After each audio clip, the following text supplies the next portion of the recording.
We're going to begin our discussion of momentum by talking about who will win in a collision. And I know that's a somewhat vague term, but think about the following situations. We have a smart car traveling at 20 meters per second or an 18-wheeler traveling at 17 meters per second. If they collide, who's going to win that collision? What about a kicker in football that weighs 160 pounds or a linebacker running at 230 pounds? Or how about two identical twins, one running at 12 meters per second and the other running at 2 meters per second? If they collide, who's going to win? So we intuitively know that it's best to have a big mass and a big velocity if you're going to quote-unquote win a collision. But there is a physics way of describing it, and that physics way of describing this phenomenon is momentum. So to define momentum, momentum's a quantity that describes the amount of motion an object has. It's a little bit different than velocity. It's not how fast it's going. It's a measure of the motion. And the way we find momentum is based off of those two factors we talked about for who will win a collision, mass and velocity. So momentum is represented with the letter P here. There's a long story as to why it's a P, but we don't need to get into that now. And it's just equal to the mass of an object times the velocity of an object. Okay. Momentum also does not have any interesting units.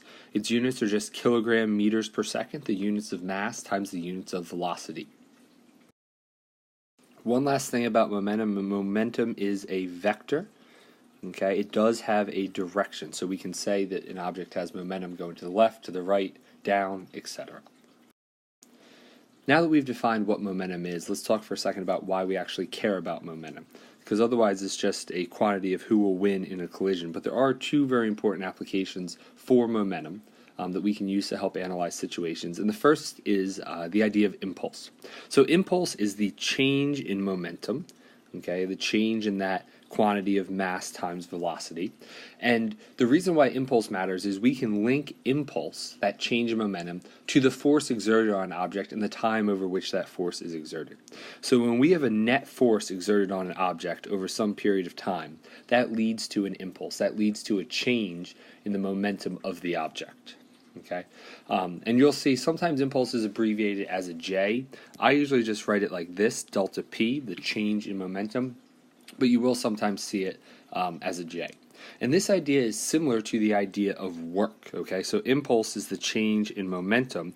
We talked about work before as the change in energy, and we were able to link that to a force as well. And we'll talk some more about those similarities, but they are two different quantities.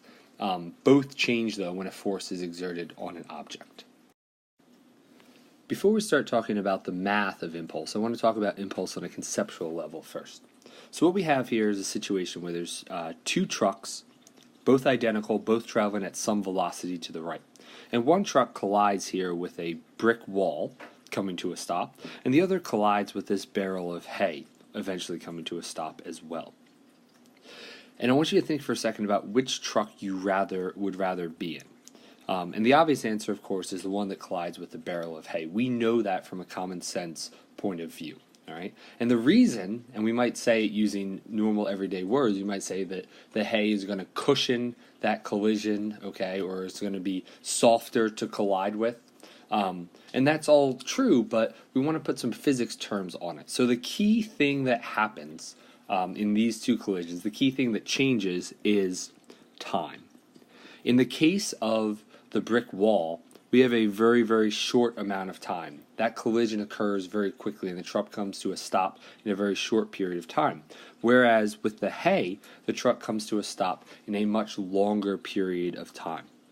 And what that does is it means that the force exerted on the truck during that longer collision with the barrel of hay is much smaller than the force exerted on the truck when it collides with the wall.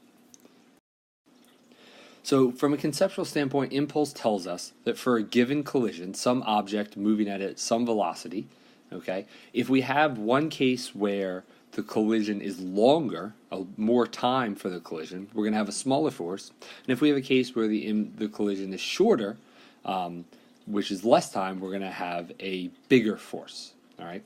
It's the same impulse in both cases, but as we mentioned before, impulse is a force exerted over a period of time.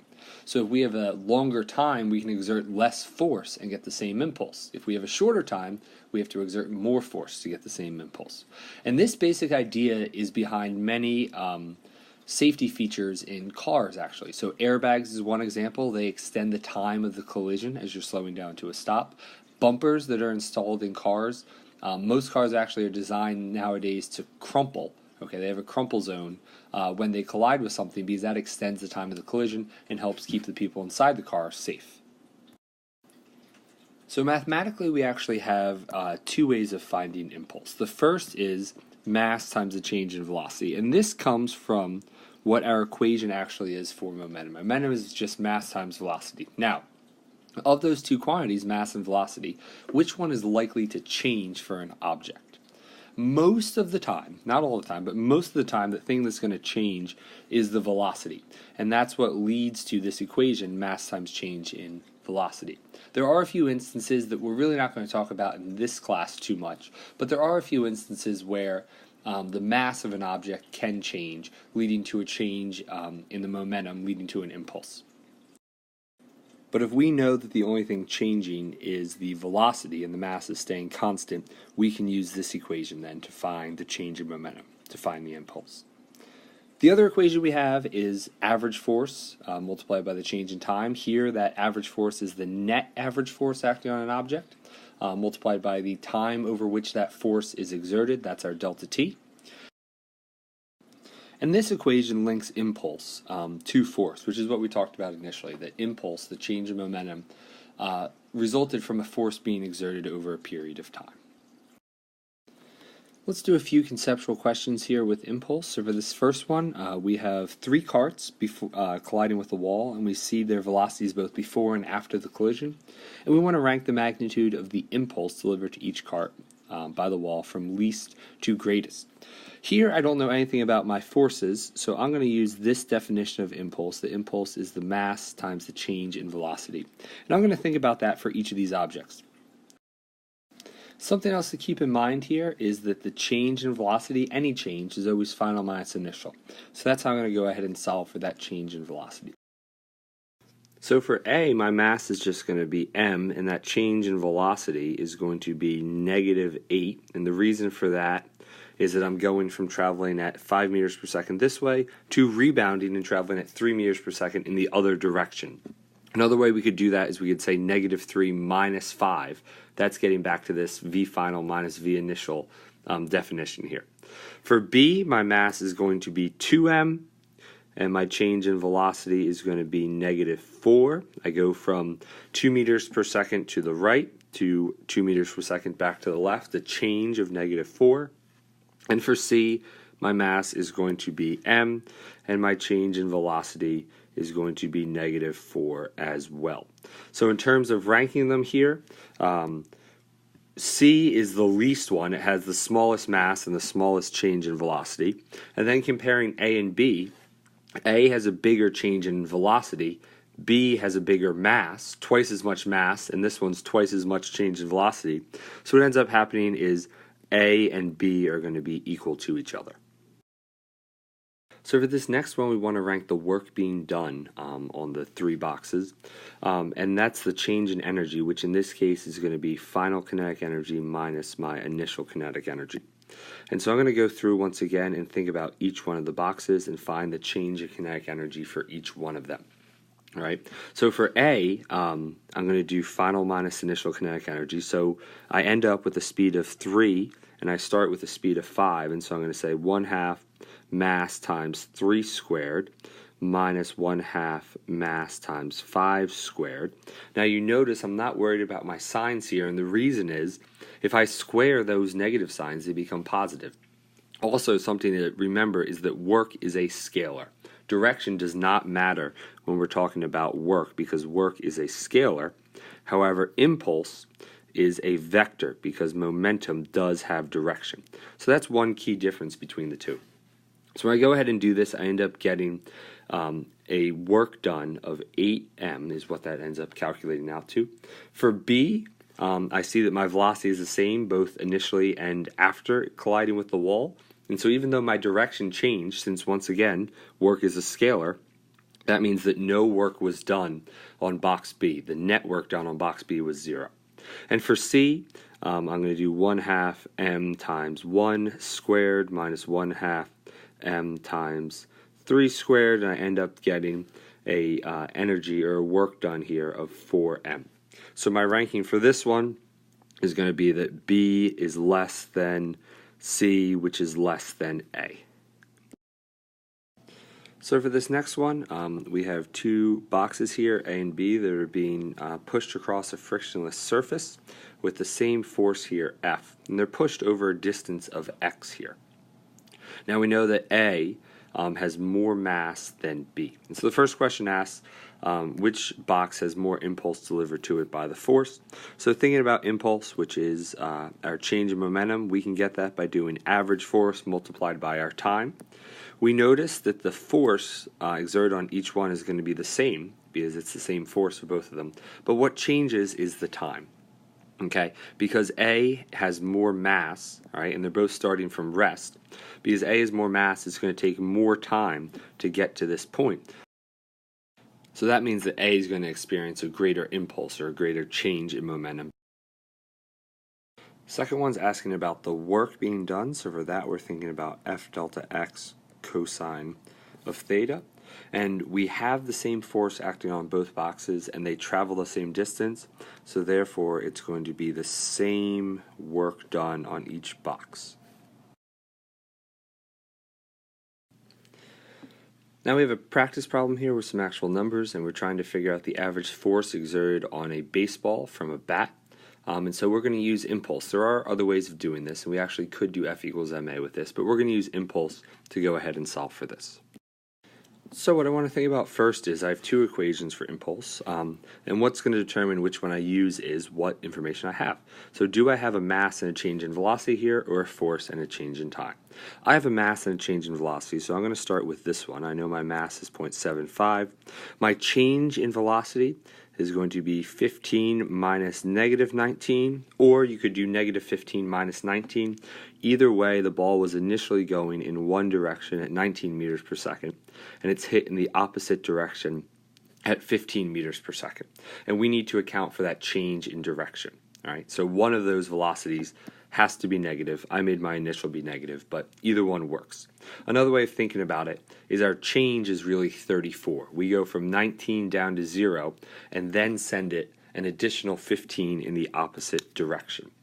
Okay, but however you think about it, you need to think about your signs somehow. And so we end up getting that our change in momentum, or our impulse, is going to be 25.5 kilogram meters per second. And we can then take that number and use it in our other equation. So we can say 25.5 equals our average force times 0.15. And then we can solve for our average force, and we get a force here of 170 newtons. Alright, so we want to talk about one other way we can actually find the impulse exerted on an object, and that is using a graph. So much like when we were doing work and we had a force versus displacement graph, we could find the work done by doing the area. The same thing happens with impulse when we have a force versus a time graph. Okay, the area under the curve on a force versus a time graph is going to be equal to our impulse. All right, and this just comes from the fact that when we do that area, we are multiplying force by time. And once again, the advantage of this is we can deal with a non-constant or a changing force, right? Our other way of finding impulse, okay, which was that impulse is the average force multiplied by the change in time, we have to have the average force, or we have to solve for the average force. Whereas if we have a graph, we can solve for, say, a maximum force, or we can deal with a force that's not constant. So as we mentioned some of the last slide, we do have these 2 different quantities, both impulse and work, and they are similar. Impulse is a force exerted over a time, whereas work is a force exerted over a displacement. But they both result from forces being exerted on objects. And you will have both of them normally, right? It's not like you have impulse in one situation and work in others, right? If you have a force exerted on an object, there's going to be an impulse on the object, and there's going to be work done on the object. But it is important to distinguish between the 2. We find them in similar ways. If we have a constant force or an average force, we can do force times displacement to get that work, or force times time to get that impulse. If we have a changing force, we can use a graph, and that allows us to deal with that. But you should be aware that although they are similar quantities, they are two separate things. So we now have three ways of being able to solve for the impulse, the change in momentum. We can use mass and change in velocity. We can use average force and change in time. Or if we have a force versus time graph, we can find that area under the curve, and that is going to be our impulse. And we want to keep in mind, like we said in the last one, this is only valid for an average force, not for a changing force. So let's go ahead and do a practice problem here with this. And what we have here is we have a bumper car moving at 5 meters per second when it collides with another car, and we see below the force versus the time graph for the force exerted on it by that other car. And we do want to note that this force is going to the right. That will matter sign-wise a little bit later. So what I'm going to do first is I'm going to use this graph to find the impulse, that change in momentum, and I'm going to do that by finding the area under the curve here. Okay, so it is a triangle, so it's going to be 1/2 base times height. So the impulse is going to be 1/2 0.1, which is my time, times my height, which is 12,500. And so I find that my impulse here is going to be 625 kilogram meters per second. Now that I have that impulse, I can use it to find the velocity of the car, but I do need to think for a second about my signs here. So I have my car, which has a mass of 55 kilograms, and it's initially traveling to the left at 5 meters per second, and this force being exerted on it from that other car is going to the right.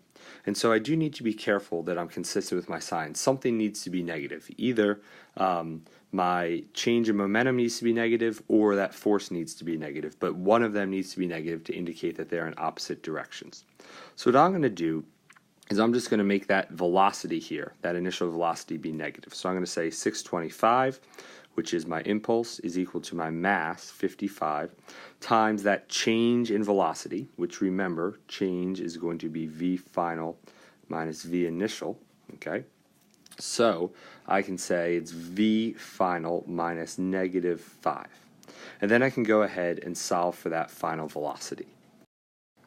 So I do that, and I divide by 55, and I get that my final velocity is going to be 6.36 meters per second. If you ended up getting 16.36, it means that you weren't careful with your signs of your change in momentum and your initial velocity. Now for part B, that second question, I'm going to use my third way of finding my impulse. So this one includes all three ways. And I'm going to be able to solve for the average force now. So I'm going to say 625 equals my average force multiplied by my time.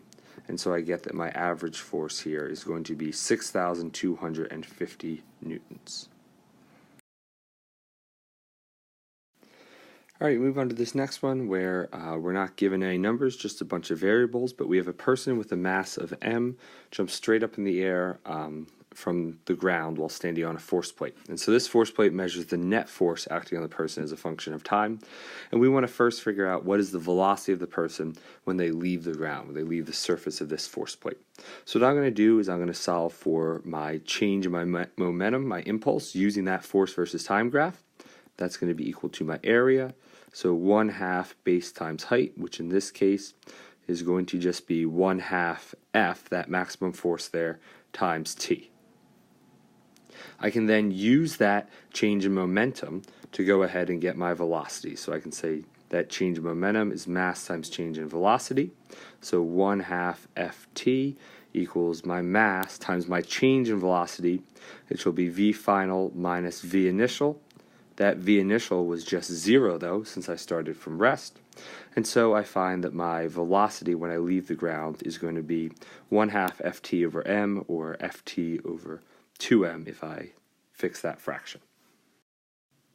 For the second part, we want to know the maximum height of the person reached above the ground. And there's a few ways I could do this. I could use kinematics using that velocity, or I could use energy. I'm going to go ahead and use energy here. So E initial plus work equals E final. I'm starting with kinetic energy, and that's transitioning to gravitational potential energy. So I can say 1/2 mv squared equals mgh. Those masses cancel out here, and I'll sub in that velocity that I just found in the previous part. And so I end up getting 1/2 times ft over 2m, that quantity squared. That's going to be equal to gh. I'm going to go ahead and square that there, and so I get f squared t squared over 4m squared equals gh. So when I solve for my height, dividing by g and making that into a single fraction, I get f squared t squared over 8m squared g is going to be the height that I reach above the ground. The last part asks us to explain why people can jump higher by bending their knees while jumping, and we want to use this expression that we derived, and the key thing here is time. Okay, so increasing the time that a person is in contact with the floor increases the impulse and ultimately increases our height, and we see that here, that height is proportional to t squared, so increasing the time will increase that maximum height that we reach.